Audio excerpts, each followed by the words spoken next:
ये मसला बना, आप वहाँ पे मौजूद थी जी भाई। और ये बहना जो अभी गई हैं ये आपको मिलने के ये लिए? मुझे मिलने के लिए मेरी दूसरी शागिर्दा के साथ गई थी। ये भी कभी कभी मसले मसाइल पूछने चली जाती थी पहले भी, लेकिन अब उनके साथ गई हैं मिलने के लिए। तो हम बातें कर रही थी, ऊपर से ऐसे यकदम आवाज़ें आनी शुरू हो गई जैसे कुछ टूट रहा है, फूट रहा है। पता चला जी अंदर कुछ लोग आ गए हैं। उसके बाद फिर अंदर दूसरा दरवाज़ा भी टूट गया जो दरमियान में छोटा दरवाज़ा है। तो फिर अंदर आ गए हैं। 15 पे इन्होंने कॉल की भाई से पूछ के, पहले भाई को कॉल की, शबीर भाई को, अपने मियाँ को।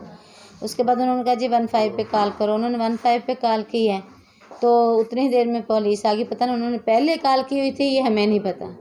बहुत जल्दी पुलिस पहुँची है। उन्होंने आगे के बैठे जो निकलो निकलो, हमने कहा हमारी बात सुनो। मेरे पास स्टे था इधर, आपने देखा होगा, देखा है ना। ये इस तारीख से पहले का है, जब मुझे ख़तरा था। मैं सामान नहीं रखने देती थी अंदर। मैं कहती थी ये इदारा, इसको इदारा रहने दो। हमारा जो झगड़ा तनाज़ा जो शुरू हुआ था ना, वो भी रहायश से ही शुरू हुआ था। मैं कहती थी रहायश मैंने नहीं रखनी, रहायश बाहर निकालो। तो अब मोहल्ले वाले मेरे ख़िलाफ़ हो गया कि अब ऐसा नहीं करो, अब सुलह करो। आपने खुला क्यों लिया है, सुलह करो। मैंने कहा मैंने सुलह नहीं करनी जब तक ये रहायश नहीं निकालेंगे। जो भी लोग आते थे मेरे पास, मैं कहती थी रहायश को, इन्होंने कहा रहायश हमने नहीं निकालनी। आपकी क्या वजह है कि वो रहायश क्यों नहीं निकाल रहे थे मदरसे से? ये भाई उनका मसला था। मैं कहती थी मेरे बच्चे भी जवान हैं और 3 बच्चे, मैं 2 बच्चे उस वक्त मेरे जवान थे, ठीक है, बाकी नाबालिग थे। मैं कहती थी बच्चे भी जवान हैं, नेट का दौर, ठीक है, खुदा से डर जाओ। मैं सिर्फ रहायश का मुतालबा करती हूँ। सब ने कहा कि किराया हम दे देंगे, रेंट पे रह लो, रेंट हम देंगे, तो आप ले लो, अलग हो जाओ, इदारे को बहाली यानी बाहर रहने दो, इदारे को चलने दो। जब मैंने देखा कि ये नहीं हो रहा, उसने एक दफ़ा अंदर आके मेरे गले पड़ गया। फिर मैंने बच्चियों को छुट्टी करवा दी। मैंने कहा मेरी बच्चियाँ महफूज नहीं हैं, मैं अल्लाह के यहाँ भी पूछी जाऊँगी। तो मैं अपनी बच्चियों की हिफाजत के लिए मैंने खुला लिया कि चलो ऐसे ही मेरी जान छूट जाएगी, तब भी नहीं छूटी, ठीक है। तो फिर सबने कहा सुलह करो, सुलह करो। मैंने कहा मैंने सुलह भी नहीं करनी। फिर इसने शादी कर ली। जब शादी कर ली तो कहता जी आप निकलो नाज़मा, मैंने उसको बनाना है। अच्छा, आपने खुला 2018 में लिया जी। तो आपके वालिद साहब ने ये जगह वक्फ की थी मदरसे के लिए? उनके नाम थे जी, वही नाज़म थे जी, वही सारा काम करते थे पहले। जब इनकी शादी हो गई तकरीबन 2-3 साल बाद इन्होंने काम करना उधर शुरू किया। जी। फिर पता नहीं ये कब इन्होंने ये स्टाम्प वगैरह बनवाया, हमें कोई पता नहीं है। लेकिन जो कबीना बनी थी उसमें लिखा हुआ है बतौर दमाद मैं इनको मुहतमिम बना रहा हूँ। इधर होगा वो कागज़ भी जी है लिखा है बतौर दामाद। बतौर दामाद। जब दामाद नहीं रहा तो इदारे का मुहतमिम भी नहीं रहा। अच्छा, ठीक है। हमारे पास एक ये कागज है, इसमें जो कोई हमें वो भी बताते हैं। इसमें देखें कोई है गवाह या कोई इसमें कुछ चीज़ है तो बताएं मुझे। इधर एक और कागज़ था जिसके ऊपर लिखा हुआ है कि ये बतौर दामाद इसको बनाया गया है।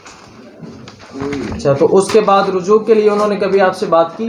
करता है कि बड़े लोगों से कि मैंने एक ही मुतालबा रखा कि रहायश अलग कर दो, तो मैं सुलह हो मैं सुलह कर लूँगी जी। उसने रहायश लगने की तो लिहाजा मैंने सुलह नहीं की। अच्छा, और ये बच्चे आपके पास थे तो वो कार साहब के पास थे? 2 बच्चे मेरे पास हैं जो मेरे हमायत में बोलते थे, उनको उसने आग कर दिया जी, ठीक है। एक जवान बच्चा वो उनके साथ था, बाकी 3 बच्चे मेरे नाबालिग थे। उनको जबरन अपने पास रखा, फिर साहिवाल मदरसा अल बदर में उनको दाखिल करवा दिया। तो खुद इन्होंने शादी कर ली। अब शादी हो गई है, मैं चाहती थी कि शादी हो गई है ना तो इदारा खाली कर दो, मैं इसको बहाल कर लूँ, रहायश अलग ले जाओ। ये इस इदारे के ऊपर बड़े लोगों का खून है, पसीना की कमाई उन्होंने लगाई है, सदका खैरात मैंने झोली करके सबसे मांग के मैंने लगाया हुआ है। पूरी खुडियाँ गवाए, सारे डोगर गवाए। अब इस मुतालबे को पूरा करवाने के लिए मैं हर डोगर के घर गई हूँ, हर डोगर के घर गई हूँ, लेकिन मेरी बात किसी ने नहीं भाई सुनी है। अच्छा, इसमें ये भी बताया जा रहा है कि आपने आप स्टिल वहाँ पे रहायश रख रही थी या कि आपने ताले तोड़ के वहाँ पे पहुँची हैं? मेरी रहायश वहाँ थी। कभी मैं दवाई लेने चली जाती थी, मैं शुगर की मरीज़ हूँ, जिगर की मरीज़ हूँ। कभी मैं अपने बहन भाइयों के पास चली जाती थी, ठीक है, मैंने खर्चा ला के इधर खर्चा करना होता था। कभी मैं दवाई लेने जाती थी, ताले लगा लेते थे। 3 दफ़ा पुलिस वालों ने मुझे निकाल के ताले लगाए हैं। जब फिर खुलता था मैं फिर चली जाती थी। अच्छा, ये किस दिन वाक़या हुआ? उस दिन इनके बेटे की शादी भी थी? शादी इन्होंने बाद में, मुझे नहीं पता, पहले मेरे से इनका झगड़ा था कि हमने सामान आगे रख रहा है। मैंने कहा मैंने नहीं रखने दें, ठीक है। मुझसे तो चोरी काम करते थे, मुझे नहीं बताते थे। सुन मैं रही थी, मैं भी खामोश थी। आपको इन्होंने शादी पे नहीं बुलाया? नहीं, मुझे नहीं बुलाया, मुझे किसी ने कुछ नहीं कहा। पता था थोड़ा जैसे सुना जाता है, लेकिन मुझे किसी ने नहीं कहा। हाँ जी। आपकी मोहल्ले में लोगों के साथ कैसी मेरे मोहल्ले वाले मेरे साथ पहले बहुत अच्छे थे। जब मैंने ये नहीं माना सुलह, वो मेरे खिलाफ हुए। तो मैंने उनसे यही मुतालबा किया था कि रहायश निकाल दो तो मैं सुलह करूं। वो नहीं माना। उसने कहा मेरा कीमत हो सकता है, ये बच्ची इधर मौजूद है जिसके मुंह पे उन्होंने कहा कि मेरा कीमत हो सकता है, लेकिन मैं रहायश नहीं निकालूंगा। कीमा करके निकाल सकती हैं आप। इधर बच्ची मौजूद है जिसने मिन्नतें की, बड़ी ज़्यादा मिन्नतें की उसने जाके कि भाई अलग हो जाओ, 2-4 महीने में जो आपने बहतानबाजी पे लगाए हैं गुस्सा ठंडा हो जाएगा, फिर मैं ही सुलह करवाऊँगी। उसने भाई बड़े बहतान मुझ पे लगाए हैं, औरतों के साथ मैं बोल नहीं सकती बस। जी नाज़रीन, तो आपने हमारी इस आपी की मुझे इंसाफ नहीं मिला इनसे। इनकी भी बात सुनी, जिन्होंने अपना सारा वाक़या हमें बताया, अपना शादी से लेकर और इस वाक़े तक। तो शादी के बाद जब इन्होंने देखा कि इनके खावंद जी के, इनके मियाँ साहब के ताल्लुकात दुरुस्त नहीं हैं, तो इन्होंने उनसे कहा कि हम अलग मकान ले लेते हैं, इसको खालिसतन मदरसे में शामिल वक़फ़ कर देते हैं, अपनी रिहाइश भी बाहर ले लेते हैं। तो इस वजह से इनके मियाँ साहब इनसे नाराज़ हो गए और आपस में चपकलश इतनी बढ़ती चली गई कि आपस में एक दूसरे से जुदाई का सबब बनी। तो जब जुदाई का सबब बना तो इनके मियाँ साहब ने अपनी एक अलग दोबारा शादी कर ली। दोबारा जब शादी की तो इन्होंने उनसे मुतालबा किया कि आप इस मदरसे को छोड़ दें, अब आप बाहर चले जाएं। कानूनी तौर पे आप मदरसे के हकदार तब थे, मोहतमम तब थे जब आप मेरे मियाँ थे। फरवरी में आप बात कर रहे हैं, सॉरी, फरवरी में इन्होंने शादी की है। मैंने कहा चलो अब आपने शादी कर ली है ना। उन्होंने कहा कि नहीं नाज़मा भी ये बनेगी, आप इधर नहीं रहेंगे। इन्होंने मुझसे पे बहुत ज़्यादा इन्होंने बातें करनी शुरू कर दी। फिर मैंने ये लिया, क्या इसको कहते हैं, स्टे लिया। फिर मैंने स्टे लिया, फरवरी के बाद स्टे लिया गया है। तो मैंने स्टे ले लिया कि चलो मेरी जान छोड़ेंगे, लड़ेंगे नहीं, कुछ नहीं करेंगे। उसके बाद जनाब उन्होंने फिर ये बात मिल के बैठे हुए हैं, ये हम पे बोल दिया धावा, ये हम पे जुल्म किया, ज़्यादती की। इन्होंने हम सबको पीटा, मारा और उनके बाल खींचे गए, उनके दुपट्टा नोचा गया। और फिर हम वहाँ बैठे, कोई बुर्का नहीं पहना, कुछ नहीं, वैसे बैठे जैसे घर में बैठे होते। और नाज़रीन, इस कानूनी कार्रवाई के मुताबिक जब वो क्या नाम है अकरम साहब इनके वालिद साहब के दामाद थे या इनके खावंद थे, तब वो मदरसे के मोहतमम का हक रखते थे। जब इनका आपस में खुला हो गया या आपस में इख्तिलाफ शुरू हो गया, एक दूसरे से अलहदा हो गए, तो वो मोहतमम का हक भी खो बैठे। और एक ये मेरे हाथ में एक स्टाम्प फार्म है, इनके कहने के मुताबिक ये स्टाम्प फार्म, इसमें भी तस्हीह की गई है, तब्दीली की गई है, जिसमें वो नाजायज़ तरीके से इसका मालिक बनना चाहता है। तो नाजरीन, मैं आपको बताता चलूँ, इनके वालिद साहब ने 1992 में ये जगह वक़फ़ की थी मदरसे के लिए और इनकी शादी 1996 में हुई, ठीक है। 4 साल बाद इनकी शादी हुई, वक़फ़ करने के 4 साल बाद। तो जब ये 4 साल बाद और उसके बाद इन्होंने खुद ही, इनके कहने के मुताबिक अकरम साहब ने बजाते खुद ही 2002 में एक नया स्टाम्प फॉर्म लिया, 20 रुपए का स्टाम्प फॉर्म लिया और उसमें नाकिस कार्रवाई के साथ अपने आप को इदारे का, मदरसे का मोहतमम बना लिया कि इसमें यह लिखा हुआ है कि मेरे ससुर साहब ने मुझे इस इदारे का मोहतमम बना दिया है, यानी कि मेरे सपुर्ददारी कर दी है। तो हम मज़ीद जानते हैं इनसे, तो इसके बाद आप क्या होगा? एक बात उन्होंने ये कही कि मैं जी निकाह नामे में लिखा हुआ है कि ये जनाब सारा कुछ इनका है, लेकिन नकारनामे में कोई चीज़ नहीं लिखी सिवाय 2 तोले सोने के। उस वक़्त उसकी कीमत 9,000 थी, उसके अलावा किसी चीज़ की मलकियत इनकी नहीं थी। जी, वो उनका कहना था कि नकाहनामे में भी कुछ मजीद लिखा हुआ है। हाँ, लेकिन वो भी मैं सबूत पे ये देखें नकाहनामा, उन्होंने बोला कि नकाहनामे में भी उन्होंने मुझे मलकियत दी हुई, ये देखें। झूठ तो सारे साबित हो रहे हैं। अगर लिखा है तो आप पढ़ के सुनाएं। अभी आपको कभी देख के या सोच के कुछ फील होता है कि आप इस तरह के शौहर के साथ इतना अरसा? भाई मैंने बड़ी मुश्किल से ज़िंदगी गुजारी है। मेरी सास फौत हो गई थी, मैंने उनका भी संभाला, घर का भी संभाला, इदारे का भी संभाला। जी, अल्हम्दुलिल्लाह मैं बहुत ये काम कर जानती थी। अच्छा, ये 3 साल जब जुदाई हो गए हैं, ये 3 साल में ये इदारा कौन चला रहा है? इदारे में तो बंद हो गया ना, इदारा तो मैंने ख़त्म ही कर दिया, बिल्कुल ख़त्म कर दिया। हाँ जी, कभी बस आती थी बच्चियाँ चंद आती थी पढ़ के, कोई मसले मसाइल पूछने आ जाती, कोई पढ़ने के लिए आ जाती, कभी मैं अपने बाजियों के पास चली जाती, कभी मैं भाई के पास चली, कभी मैं इधर आ जाती थी, और ज़्यादा मैं इधर ही रहती थी। मुझे ये तो नहीं पता था कि उन्होंने ये कर देना मेरे साथ। और जब से शादी हुई बदलते गए जी, नाज़मा इसको बनाना, इसको नहीं रहने देना, इसको बनाना, इसको नहीं रहने देना। अब देखें, ये मेरा हक नहीं है, ये हक है मेरा या नहीं है? मैं आपसे और वज़ीर आज़म से और तमाम आला हकाम से गुजारिश करती कि मुझे मेरा हक दिलवाया जाए। और जो हव्वा की बेटी के ऊपर तशद्दुद किया जा रहा है, जिस भी हव्वा की बेटी पर, जैसे मेरी इस बेटी अर्श पे हुआ है, आसमां पे हुआ है, ऐसे कई औरतों के साथ इन्हें बारे तुसी की बयान दोगे, क्योंकि मीडिया दे विच मुख्तलिफ एंगल तो जड़ा है आवाज। भाई मेरे साथ बहुत जुल्म हुआ है कि आप लोगों ने नहीं देखा, सारे हकायक आपके सामने हैं। बहना, इसीलिए आपसे ये पूछा जा रहा है मेरी प्यारी बहना, आपके पास इसीलिए हम आए हैं कि हम ओरिजिनल जो आपकी तकलीफ़ात हैं वो अवामुन नास को हम दिखाना चाह रहे हैं। जो बंदे ऐसे बयान दे रहे हैं कि मजलूम जो है, जालिम जो है वो मजलूम बन गया, ठीक है, वो आपको जालिम बना रहे हैं। वो कह रहे हैं कि जालिम मजलूम बन गया सिर्फ इस वजह से कि पुलिस ने उनके साथ ये वायरल हुई है वीडियो, इस वजह से हम इसलिए बहना आपके पास आए। हाँ जी, आपने ये बयान बताना है कि आप ऑलरेडी उस घर में मौजूद थी, यहाँ के कब्जे के तौर पे आप गई थी?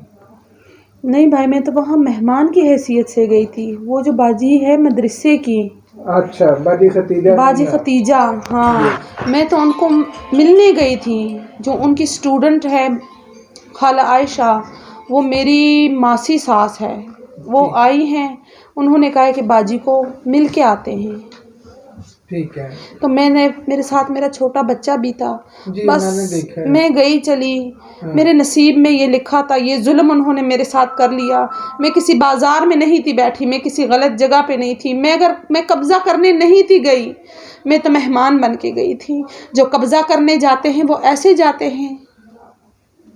अगर उन्होंने कहा है कि इसके पास असलहा था, जब मुझे नोचा गया, मेरा सब कुछ उन्होंने मुझे ज़ख्मी किया, तो वो असलहा उन्होंने क्यों नहीं लिया? वो कहते हैं कि 12 ख़वातीन थी, तो बाकी ख़वातीन कहाँ हैं? डीपीओ साहब कि मैंने कल खुद लाइव कॉल सुनी है कि उन्होंने कहा है कि रात के 2 बजे इसने 12 ख़वातीन को साथ लेके उधर हमला किया है। तो रात के 2 बजे सूरज निकलता है, रोशनी होती है। जो वीडियो गलियों में बनी है, जो अंदर बनी है, वो रात के 2 बजे थे। वो जो झूठे बयान दे रहे हैं कि इसके पास असलहा था, हमारी गन पट्टी पे रखा, वो जो पंजाब पुलिस की वर्दी में भेड़िए छुपे हुए थे, उन्होंने जब मुझे नोचा, असलहा क्यों नहीं नोचा? कहते हैं जो 2 पुलिस, रात को डीपीओ साहब ने कहा है कि 2 पुलिस कांस्टेबल उधर मौजूद थी, वो सारी वीडियोज़ हैं। उसमें देखें कि पुलिस कांस्टेबल कहाँ खड़ी, लेडीज़ पुलिस कांस्टेबल कहाँ खड़ी हैं। ये तो अगर आप एक बहुत नादान और पागल इंसान को भी ये सब कुछ दिखा दे तो वो भी फैसला कर देगा। नहीं, आपके लिए सही। हाँ, वहाँ पे पुलिस आई, जब पुलिस आई तो उन्होंने क्यों आपको जो है तशद्दुद किया? वो कहते हैं कि आपने उनको नोचा ना। उनको मारा एक है। औरत इतने, जब मैंने उनको नोचा है तो एक और उस पे तो कहीं कोई जख्म का निशान नहीं, एक औरत इतने पुलिस वालों को कैसे नोच सकती है? अच्छा, वो पुलिस वालों को टेलीफोन किसने किया? मैंने भी किया पुलिस वालों को टेलीफोन, लेकिन मुझे नहीं पता कि पुलिस किसके कहने पे आई। आपने क्यों टेलीफोन किया? मतलब जब दरवाज़ा, हम अहाते में बैठी हुई हैं, मदरसे में बाजी के पास गई, हम कोई बातें कर रही थी, अपनी बाजी बता रही थी कि ये बार बार मेरे साथ जुल्म होता है, ये मेरा मदरसा है, ये आबाद होता था, लेकिन चले हम बातें कर रही थी ऐसे। इतने में दरवाज़ा ज़ोर ज़ोर से जैसे कोई उसको ईंटों के साथ या हथौड़ों के साथ मार रहा है।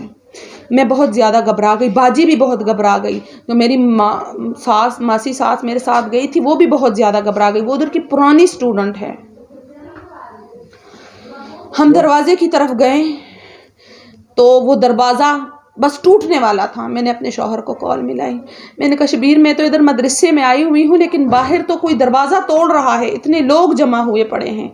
इसने कहा परेशान ना हो, तुम मदरसे में हो, ऐसी कोई बात नहीं, 15 पे कॉल करो। मैं अंदर गई हूँ अपने बेटे को देखने के लिए कि वो क्या कर रहा है, कि उसको पकड़ लूँ, कुछ हो ना जाए कि वो मेरे पास हो। मैं गई हूँ और मैंने फ़ोन इनका बंद करके 15 पे कॉल की है।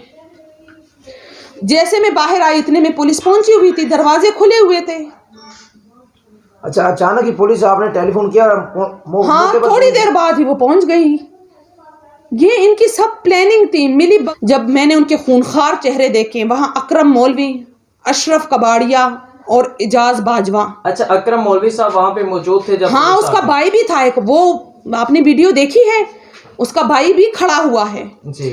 हम आराम से बैठी, मैंने जब वो आए हैं ना बहुत गुस्से और के निकलो, हमने आज कब्जा लेना है, निकलो यहाँ से, आज ये कब्जा मौलवी को देना है, ये मौलवी यहाँ रहेगा। हम बैठी हुए, हमने कहा हम क्यों निकले, ऐसी कोई बात नहीं है। हमारी बाजी ने कहा ऐसी कोई बात नहीं है। जी नाजरीन, तो आप ही की बातें सुन रहे हैं कि उस जगह से निकाला जा रहा है जिसको अल्लाह ताला के नाम के लिए वक़्फ़ किया गया, मदरसे के लिए वक़्फ़ किया गया। तो ये है वहाँ के हक़ाइक़ जो आज हम आप ही से पूछ रहे हैं कि इनको मदरसे से निकाला जा रहा है, इनको क्या नाम है, बातें की जा रही हैं कि आप यहाँ से निकलो, हमने मदरसे पे कब्जा करना है।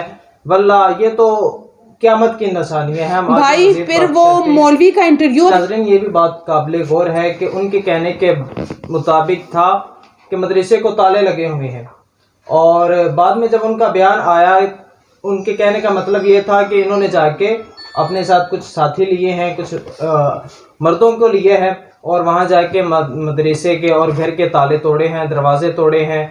तो और साथ में कहते हैं मेरे बच्चों को ज़दोखौफ किया है, वो तालों में बंद थे, बच्चों को हिरासा करते रहे हैं, बच्चों को ज़दोखौफ करते रहे हैं, मारते रहे हैं, पीटते रहे हैं, और ताले भी इन्होंने खुद जाके तोड़े हैं। तो ये बात कुछ समझ नहीं आ रही। तो क्या आप ही का कहना है कि बच्चे उधर ताले में बंद करके गए थे, बारात पे गए थे, तो बारात वाले दिन क्या नाम है, इनको इतना ही माशाल्लाह दिन का जज्बा है कि बारात वाले दिन भी अपने बच्चों को पढ़ा रहे हैं और घर छोड़ के बाहर से ताले, और जो बच्चियां कह रही कि हमने चीखो पुकार की, वो बच्चियां तो कहाँ, हम उधर बैठी हुई थी तो बच्चियां कहाँ से लेके आए, ये किराए के गुंडे लेके आए हैं, ये अकरम मौलवी, ये अशरफ कबाड़िया, ये सब यहाँ के सियासतदान जो है, ये खुडिया में जो सियासत का गेम खेला जा रहा है वो इनकी पुष्टपनाही कर रहे हैं। आपके साथ कौन कौन गया था? मैं और मेरी खाला सास और सिर्फ मेरे 4 साल का बच्चा। आपके 4 साल का बेटा? हाँ, आपने वीडियो में देखा है ना उसको। अगर मैं कब्जा लेने जाती तो मैं अपने साथ छोटा बच्चा लेके जाती। तकरीबन कितने बच्चे पढ़ रहे थे? कासिम तो कह रहे ये आप बाजी से पूछ लें, अगर 30-35 बच्चियां थीं तो वो बच्चियां कहाँ गई? वो बच्चियां आए, हाँ उसने वो जो 2-4 लड़कियां जहां से मुझे नहीं पता कहां से लेके आया है, और उनसे जो झूठे बयान दिलवाए हैं, वो जो एक अम्मा काली चादर में खड़ी और बयान दे रही कि मेरी गन पट्टी पे इसने पिस्टल रखी, वो पिस्टल कहाँ है? जब पुलिस वालों ने मुझे नोचा, वो पिस्टल उन्होंने नहीं नोचा, मेरा जेवर तो नोच के चले गए, मेरा पर्स तो ले गए, मेरा मोबाइल फोन तो ले गए। अगर ये मसला था वो और लेडीज कांस्टेबल बुलाती। अव्वल तो ये मसला था नहीं, ये बात थी नहीं। अपनी पुलिस को बचाने के लिए, डीपीओ साहब मैं तो आपको नहीं जानती, मैंने तो आपको नहीं देखा, आपने तो मेरी बात नहीं सुनी, लेकिन आप क्यों ऐसे कर रहे हैं? आपने अल्लाह को मुंह नहीं दिखाना, आप नमाज पढ़ते हैं, आप अल्लाह के सामने सजदा देते हैं। मैं तो एक मदरसे में बैठी हुई थी, मैं तो किसी बाजार में नहीं थी बैठी, खुडिया में फहाशी सब कुछ होता है। इन्हीं सियासतदानों की पुष्टपनाही के पीछे होता है। डीपीओ साहब उधर भी बेचे अपने ये पंजाब पुलिस की वर्दी में जो बेड़िए छुपे हुए। सारी पंजाब पुलिस बुरी नहीं है, मैं नहीं कहती, कुछ लूमड़ छुपे हुए हैं इन वर्दियों में, जिन्होंने आज डीपीओ साहब का नाम भी खराब किया है, डीआईजी का भी किया है, डीएसपी का भी किया है। ये गाली सिर्फ उस एक आदमी को नहीं पड़ रही, पंजाब पुलिस की बात हो रही है। इमरान खान, आपने तो वादा किया था कि हम पुलिस का निज़ाम सही करेंगे, खास तौर पे पंजाब पुलिस का निज़ाम, क्यों नहीं सही हुआ? मुराद सईद, मैं एक पठान बहन हूं, मैं तुम्हें कहती हूं आओ और मुझे बचाओ। कौमी असम्बली में तुम पठानों की जुबान बोलते हो। ये समारोरा मुराद सईदा राशा उन्नमा बचका ददिस पूनमा बचका जिस्ता पता मेहरताज तुम बैठते हो असम्बली में, मैं तुम्हारे गांव की हूं।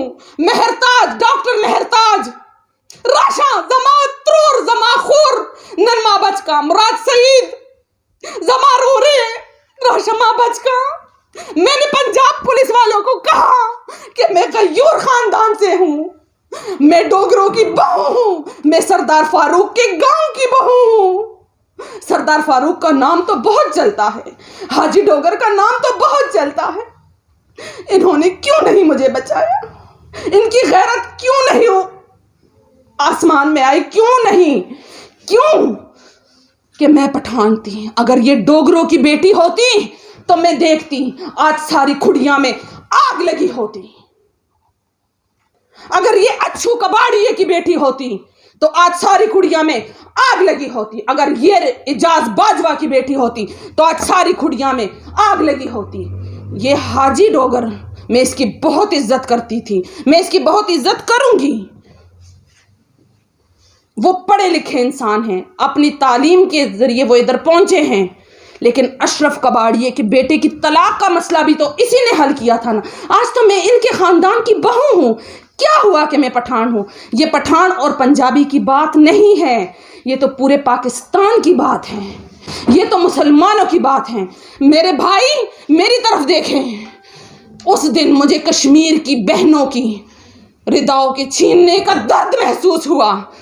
वो बहनें गिला ना करें, वहां पे तो काफिर हिंदू उनकी इज्जतें नोचते हैं, यहां पे तो खुड़िया शहर कूफा बन गया। इंडिया के बॉर्डर खोल दो, आने दो हिंदुओं को पाकिस्तान में कि नोचे इन सब की इज्जतें। हम गिला नहीं करेंगे क्योंकि वो हिंदू होंगे, उनकी पुष्टपनाही मोदी करेगा, हम गिला नहीं करेंगे। लेकिन अपने मुसलमानों से गिला क्यों ना करें? आपकी बात बिल्कुल सही है। अगर मेरे ऊपर झूठे इल्जाम लगाए जा रहे हैं तो मेरे भाई सारे वीडियो सारे एविडेंस देखे जाए। डीपीओ साहब ने एक तरफा बात सुनी है, मेरी बात क्यों नहीं सुनी? लेकिन जो हकाइक उनको दिखाए जाते हैं, जो पिक्चर उनको दिखाई जाती है, देखिए उसी अब आप मेरे भाई मेरे जो भी हैं, इसीलिए हम आए हैं कि हम ओरिजिनल उनको हकाइक दिखा सकें। मीडिया उनको हर चीज़ वो दिखाए जो कि उनको चाहिए, वो ना देखें जो कि उनको दिखाई जा रही है। हकीकत देखें। क्या अब मेरी बात सुने, मुझे चीफ ऑफ आर्मी स्टाफ से भी गुजारिश करनी है कि मैं एक रिटायर्ड एसएसजी कमांडो जरार कंपनी के रिटायर्ड ऑफिसर की बेटी हूं। आर्मी चीफ, आओ मुझे इंसाफ दो। ये जो बॉर्डरों पे हमारे भाई शहीद होते हैं, हमारे मामू शहीद होते हैं, मेरे मामू आर्मी से रिटायर्ड है, मेरा ताया आर्मी से रिटायर्ड है, मेरा बहनोया ईसाई से रिटायर्ड है। वो मैं क्या कहूँ कि वो फोन करते हैं तो मैंने उनको किस तरह रोका है कि अभी मत आए, मुझे पंजाबी जीतेंगे, अभी मत आए, नहीं तो वो बहुत गयूर है। जो इंडिया से पाकिस्तान को बचा सकते हैं, जो सियाचिन ग्लेशियर का गाजी है मेरा बाप, जो कारगिल का गाजी है, पूरी यूनिट शहीद हो गई सियाचिन ग्लेशियर में, मैं इतनी सी थी, सिर्फ मेरा बाप गाजी बन के आया और एक दाऊद नामी और आदमी। जनरल परवेज मुशर्रफ के साथ मेरे बाप ने ट्रेनिंग ली है। निकाले ये सारी हिस्ट्री। आज आर्मी वाले की बेटी तार तार हुई है, इंशाल्लाह आपको इंसाफ ये मिलेगा। अशरफ कबाड़िया 2 टके का इंसान, ये चोर, ये लुटेरा जीत जाएगा, और ये डोगर जिन्होंने मुंह पे सुन्नत रसूल रखे हुए हैं, वो आर्मी वाले और वो पठान हार जाएंगे। कैसे होगा ये? वो मौलवी अकरम मौलवी जो गर्दामाद था, गर्दामाद, गर जवाई लानत पाई, गर जवाई लानत पाई, वो गर जवाई बना, उसने मदरसा हड़पने की कोशिश की। आज हमारी आलमाबाजी जो जलील हो रही है सिर्फ इस वजह से। ये भी बात आप पॉइंट करें, हाँ, एक गर्दामाद कैसे मालिक बन सकता है? जब बेटियां डोलियों में बैठ के जाती हैं तो फख्र से कहती हैं कि हम इस घर की मालिक हैं, लेकिन दामाद डोली में बैठ के आया और वो खुद उसने कैसा बयान दिया है कि मेरे ससुर ने मुझे मोहतमिम बनाया, ये मदरसा था, ये था, वो था, और मैं मालिक बन गया। भाई, मुझे आप लोगों पे यकीन है, आप मेरी आवाज़ पहुंचाएंगे, मुराद सईद तक पहुंचाए, चीफ ऑफ आर्मी स्टाफ तक पहुंचाए, इमरान खान तक पहुंचाए, कौमी असम्बली में पहुंचाए। मैंने बहुत इंटरव्यूज़ दे दिए हैं, लेकिन मुझे अभी तक इंसाफ नहीं मिला। एक जमील को उसकी वर्दी उतारने से कुछ नहीं होता, क्योंकि वो वीडियो थाना उधर बैठा हुआ। फिर सबसे बड़ी बात, मैं थाने गई, अगर मैं बुरी थी, मैंने हमला किया था, ये मुझे पकड़ के ले जाते। मैं थाने गई, मैंने दरवाज़ा खड़काया, उन्होंने दरवाज़ा नहीं खोला। फिर जब एक चाय वाला आया, वो अंदर जाने लगा, उसने कहा बाजी रो रही, मेरा खून बह रहा था। उन्होंने दरवाज़ा खोला, मैं साथ गई। सामने वाले कमरे में सारी पुलिस इकट्ठी बैठी हुई थी। मेरे दिल को हौसला हुआ, जो उधर तो मुझे जिसने नोचा नोच लिया, लेकिन ये मेरी बात सुनेंगे। मैं गई तो अकरम, मौलवी अकरम, अशरफ कबाड़िया और एजाज बाजवा दीवार के साथ लाइन में खड़े हुए, सीना चौड़ा करके तान के खड़े हुए हैं वो। और पुलिस वालों को मैंने कहा, वो जो सामने चेयर पे बैठा था, से पहले, हाँ, पहले वो उधर खड़े हुए थे, क्योंकि मेरे तो पैरों में जूती नहीं थी, कुछ भी नहीं था। मैं पता नहीं कैसे थाने पहुंची। उधर जाके भी आपकी बात नहीं सुनी? नहीं सुनी, मेरी बात सुने। वो सामने कुर्सी पे बैठा हुआ था, वो कुरान पे हाथ रख के कसम खाए, जो सामने कुर्सी पे बैठा हुआ था, कि ये औरत थाने में नहीं आई, आए मेरे सामने, मैं सारा मसला छोड़ दूंगी। कुरान पे हाथ रख के कसम खाए कि ये औरत उस दिन रोती हुई बिलखती हुई थाने में नहीं आई, इसका खून नहीं बह रहा था। मैं 10 मिनट उसके सामने। क्या हाल है? ठीक है, अल्लाह का शुक्र जी। अच्छा, तो सर हमें बताएं, जब ये वाकया पेश आया तो आप उस वक्त कहाँ थे? मैं भाई मेरे बहावलपुर में था, मैं सुई नादरन में जॉब करता हूँ। पहले तकरीबन 6 साल 2015 से मैं केपी में था। अभी 2 महीने पहले मेरी पोस्टिंग जो है ना बहावलपुर हुई है। तकरीबन राउंड अबाउट 3 साढ़े 3 बजे मुझे मेरी मिसेज़ की कॉल आई। 3 साढ़े 3 बजे? हाँ तकरीबन। उसने कॉल की, उसने कहा कि मैं इस तरह ना खाला आयशा के साथ जो है मदरसे आई थी, तो इधर कोई बाहर दरवाज़े तोड़ रहा है। तो मैंने कहा कुछ नहीं होता, शहर में हो, कोई ऐसा इशू नहीं है, क्या मसला क्या है? कहती है मुझे नहीं पता, लेकिन मुझे बहुत डर लग रहा है कि कुछ हो ना। तो मैंने उसे कहा कि आप इस तरह करो कि अगर कोई ऐसा इशू है ना तो आप 15 पे कॉल कर दो। मेरी मिसेस ने जब बाद में बताया कि मैंने 15 पे कॉल की है और पुलिस आ गई है जी, तो जब उधर पुलिस आ गई है तो इसने अपना तारफ़ मेरे नाम से करवाया कि मैं शबीर डोगर की बीवी हूँ, और साथ में उसने मेरे कुछ रिश्तेदारों के नाम लिए कि मैं फ़लाँ की बहू हूँ या फ़लाँ के गांव की बहू हूँ। तो उसके बाद पुलिस वाले थोड़ा खामोश हो गए। मैं बार बार फ़ोन कर रहा था, परेशान था। तो उसी दौरान थोड़ी देर बाद मैंने पूछा इससे, तो उसने कहा नहीं काम ठीक है।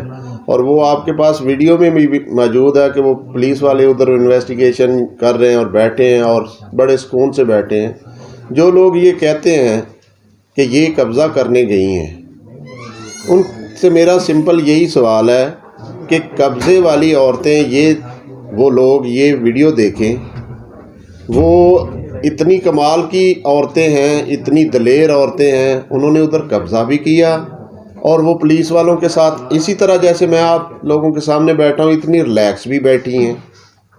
वो तो बंदों से ज़्यादा फिर बहादुर हुई। उनको तो फिर जहाँ भी इंगेज करना हो ऐसी औरतें जानी चाहिए कि जो अगले ही लम्हे वो इतनी रिलैक्स हो के वो कब्ज़े पे बरजमा भी हो जाती।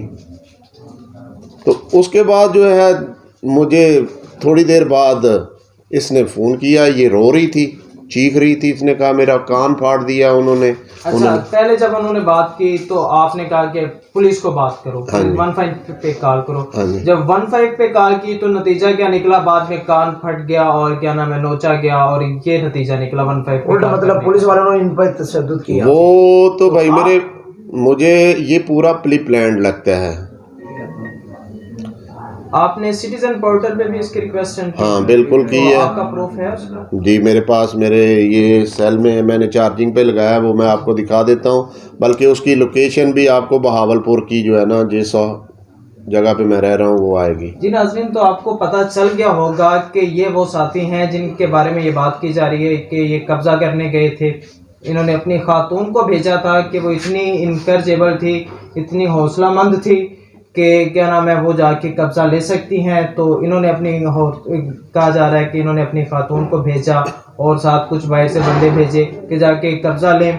और उनके कहने के मुताबिक बच्चियां पढ़ रही थी और पुलिस के कहने के मुताबिक इन्होंने क्या नाम है ताले तोड़े, दरवाजे तोड़े और अंदर एंटर हुई। और उनके कहने के मुताबिक अगर बच्चियां पढ़ रही थी तो दरवाजे कैसे तोड़े, ताले कैसे तोड़े? या तो फिर बच्चियां अंदर थी और वो बाहर से ताला लगा के चले गए थे अपनी बारात, अपने बेटे की बारात पे कारी साहब। तो ये वो साथी हैं जो कह रहे हैं कि अगर हमको क्या नाम है इन्होंने जालिम बनाना है, अगर हमको जालिम कहा जा रहा है तो ये जरा देखें। 15 पे कॉल करने वाले भी हम हैं, सिटीजन पोर्टल पे भी रिक्वेस्ट सेंड करने वाले हम हैं। और क्या नाम है अगर बात की जाए कब्जा जगह की, जहाँ पे जिस जगह पे कब्जा करना है उस जगह पे हम तो रिलैक्स बैठे, हमें तो हमारे तो वह में गुमान में भी इस तरह की बात नहीं है, इस तरह का ख्याल नहीं है कि हम यहाँ पे कब्जा करने हैं।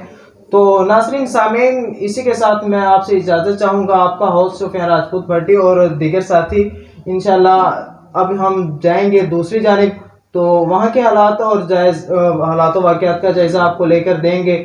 तो इसी के साथ हम इजाज़त चाहेंगे। वस्सलाम।